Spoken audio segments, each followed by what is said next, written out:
signed the Emancipation Proclamation. This momentous decree came as a great beacon of hope to millions of Negro slaves who had been seared in the flames of withering injustice. I think Lincoln would have been surprised by the reverence accorded to him in future generations. But he did have a profound sense of history and of the place of his generation would have in history. In many of his speeches during the Civil War, in which he defined the meaning of that war for America's present and future, Lincoln invoked both the past and the future to inspire the present. He had a reverence for the generation that had conceived and brought forth the nation in 1776. The Civil War for him was the great test of whether his own generation in 1861 was worthy of that heritage from 1776. Would they preserve that heritage, or would they allow it to perish from the earth? Fellow citizens, we cannot escape history, he said in 1862. We of this Congress and this administration will be remembered in spite of ourselves. The fiery trial through which we pass will light us down in honor or dishonor to the latest generation. In giving freedom to the slave, we assure freedom to the free, honorable alike in what we give and what we preserve. We shall nobly save or meanly lose the last best hope of earth. It was here at Gettysburg that Lincoln made the most eloquent and effective expression of these ideas. In 2 minutes, considerably less than I've spoken already, he managed not only to bring together the past, present, and future, but also to weave in 2 other sets of 3 images each: continent, nation, battlefield, and birth, death, and rebirth. The Gettysburg Address is so familiar to us, many of you virtually know it by heart, that we sometimes say or hear it without really thinking about its meaning. When you hear our modern day Mr. Lincoln deliver these familiar words again today, to these 3 images each interwoven to make an unforgettable pattern. 7 years in the past, said Lincoln, our fathers gave birth on this continent to a nation conceived in liberty. Today, our generation, he continued, we face a great test whether that nation or any nation so conceived can survive. In dedicating the cemetery on this battlefield, the living must take inspiration from those who gave the last full measure of devotion in order to finish the task they so nobly advanced. Life and death in this passage have a paradoxical relationship. Men died that the nation might live. Yet the old Union also died, and with it would die the institution of slavery. After these deaths, the nation must have a new birth of freedom, so that government of, by, and for the people that our fathers brought forth in the past shall live into the vast future. Will that legacy of one nation, indivisible, with liberty for all, that Lincoln left us, still be around in another 150 years? No one can say. Perhaps the best words to express what that legacy means today were those written by a 17-year-old girl from Texas several years ago in an essay contest connected to a Lincoln exhibit at the Huntington Library. This girl's forebears had immigrated to the United States from India in the 1960s She wrote, "If the United States was not in existence today, I would not have the opportunity to excel in life and education. The Union was preserved not only for the people yesterday, but also for the lives of today." Let us take inspiration from her words to continue the unfinished task so nobly advanced by those who gave the last full measure of devotion on this battlefield.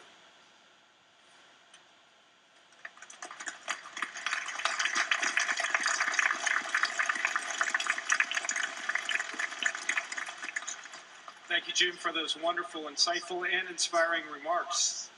And now the United States Marine Band will perform Old Hundredth, a tune that was played here in 1863.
Please welcome John Jarvis, Director of the National Park Service.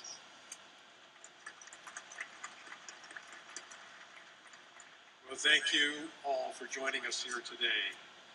Over the last few years, the National Park Service has been commemorating the 150th anniversary of the Civil War, reminding Americans and visitors from around the world not only of the great sacrifices made here at Gettysburg or Antietam or Manassas, but more importantly, the ideals that prompted such sacrifice and their relevance today. We have called it From Civil War to Civil Rights. It is absolutely essential that new Americans and recent immigrants to this country who aspire to become citizens see their dreams expressed in our national parks, in Independence Hall, in Martin Luther King Jr. Memorial, the Statue of Liberty, and here at Gettysburg. They learn that the ideals articulated by Lincoln here 150 years ago did not come easily. The National Park Service has a unique role as America's storyteller, as educator, and facilitator of the experiences that form this nation's history. It is our task and our mission to demonstrate that the past is not old, but in fact, the words of a century and a half ago speak with immediacy today. Only 50 years after the end of the Civil War and nearly 100 years ago, the National Park Service was established. And from that moment, we entered into a pact with the American people in perpetuity that we would care for these places and the ideas behind them that mean the most to this nation. The men and the women of the National Park Service that you see among you in the green and the gray are very proud to shoulder this responsibility on your behalf. And we do not do it alone. Americans love their national parks, and we are incredibly appreciative of the support that you, our friends and supporters, share this passion for these places. And one of those great supporters that shares our passion for the national parks and our public lands, who inspires us every day, is the 51st Secretary of the Interior. Please welcome Sally Jewell.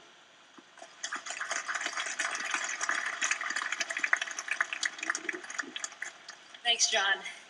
Well, in the spirit of President Lincoln and out of respect for all of you who are huddled here on this cold morning, I am going to commemorate the legacy of Gettysburg just as Lauren did a few minutes ago in 272 words.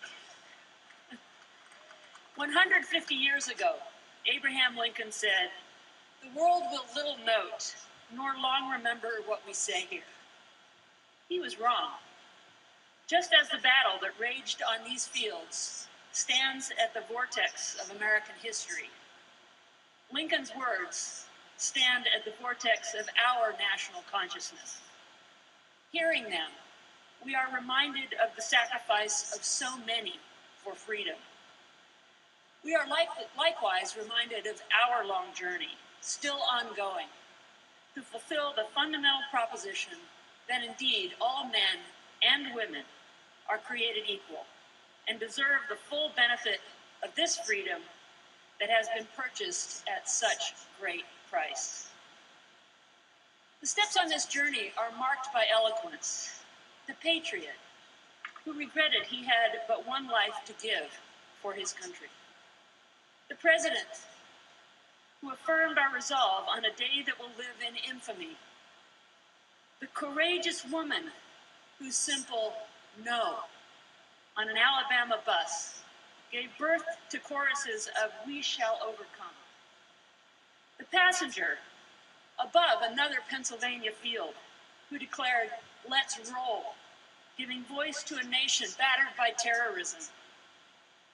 But no words are greater than those spoken here by a simple man, born in a log cabin, who not only saved the American Union, but also came to symbolize its greatest virtues of humility, of honesty, and decency. His words, chiseled on the walls of his memorial, are likewise chiseled on our hearts. They tell us what it means to be an American. They call us to unfinished work, not just to win a war, but to continue to perfect our nation and a government that is truly of the people, by the people, for the people.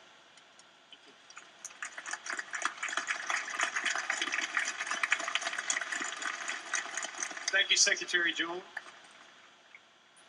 Morgan Brooks was born and raised in Philadelphia, Pennsylvania. After attending high school there, she went on to study at Temple University.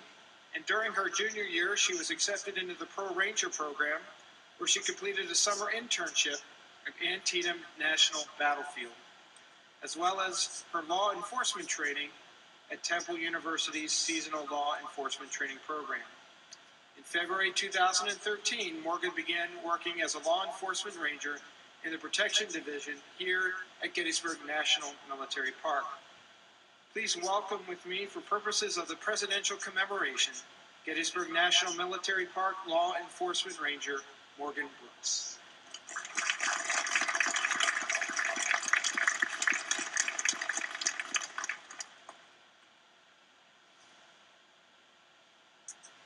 President Barack Obama, a reflection on the Gettysburg Address, November 19, 2013.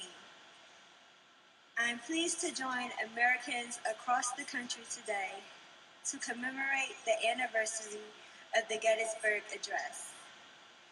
150 years after one of the decisive battles of the Civil War, we remember the thousands of brave men willing to give the full measure of devotion for the country they loved. President Lincoln predicted the world would not forget what they did here, and he was right.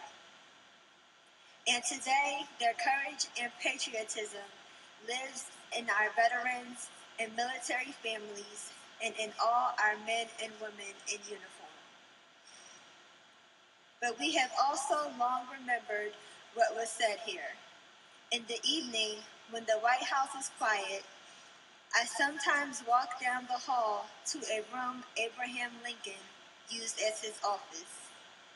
It contains an original copy of the Gettysburg Address, written in Lincoln's own hand. And I linger on these few words that have come to define our American experiment. A new nation, conceived in liberty and dedicated to the proposition that all men are created equal. What Lincoln understood, perhaps more than anyone, was that this self-evident truth was not self-executing. Blood drawn by a lash was an affront to that founding proposition. Blood drawn by a sword was a struggle to affirm it. He understood as well that our humble efforts, our individual ambitions, are ultimately not what matter. Rather, it is through the accumulated toil of men and women, like the soldiers who consecrated that battlefield, that this country is built.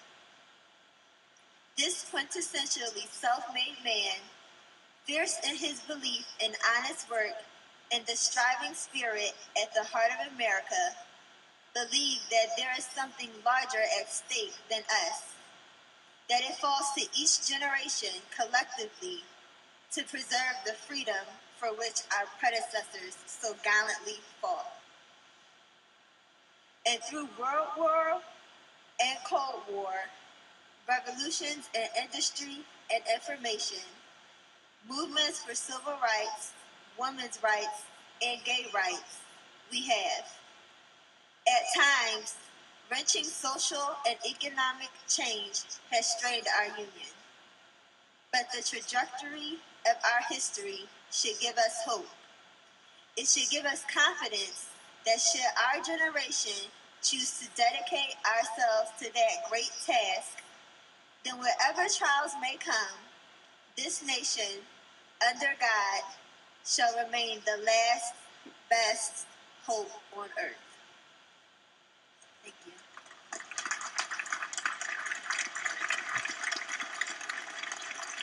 Thank you, Morgan. Ladies and gentlemen, the 16th President of the United States, Abraham Lincoln.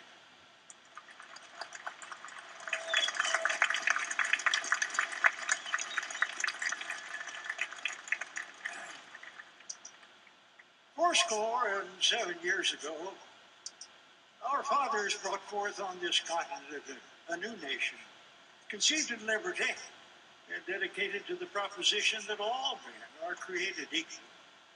Now, we are engaged in a great civil war, testing whether that nation, or any nation, so conceived and so dedicated can long endure. We are met on the great battlefield of that war. We have come to dedicate a portion of that field as a final resting place for those who here gave their lives that that nation might live. It is altogether fitting and proper that we should do this. But in a larger sense, we cannot dedicate, we cannot consecrate, we cannot hallow this ground. The brave men, living and dead, who struggled here, have consecrated it far above our poor power to add or detract. The world will little note nor long remember what we say here, but it can never forget what they did here. It is for us, the living, rather, to be dedicated here to the unfinished work which they who fought here have thus far so nobly advanced. It is rather for us to be here dedicated to the great task remaining before us, that from these honored dead, we take increased devotion to that cause for which they gave the last full measure of devotion. That we here highly resolve that these dead shall not have died in vain, that this nation, under God, shall have a new birth of freedom, and the government of the people, by the people, for the people, shall not perish from the earth.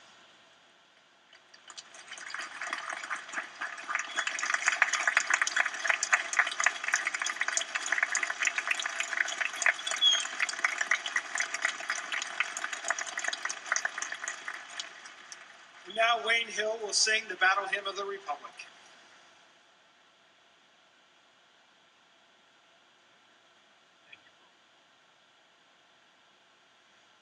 Mine eyes have seen the glory of the coming of the Lord. He is trampling out the vintage where the grapes of wrath are stored.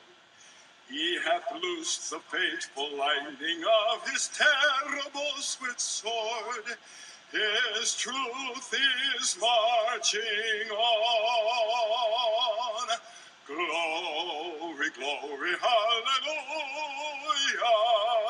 Glory, glory, hallelujah. Glory, glory, hallelujah. His truth is marching on. He has sounded forth the trumpet that shall never call retreat. He is sifting out the hearts of men before his judgment seat. Oh, be swift, my soul, to answer him. Be jubilant, my feet. Our God is marching on. Glory, glory, hallelujah. Glory, glory, hallelujah. Glory, glory, hallelujah. His truth is marching on. In the beauty of the lilies, Christ was born across the sea, with a glory in his bosom that transfigures you and me. As he died to make men holy, let us live to make men free, while God is marching on. Glory, glory, hallelujah. Glory, glory, hallelujah. Glory, glory, hallelujah. His truth is marching on.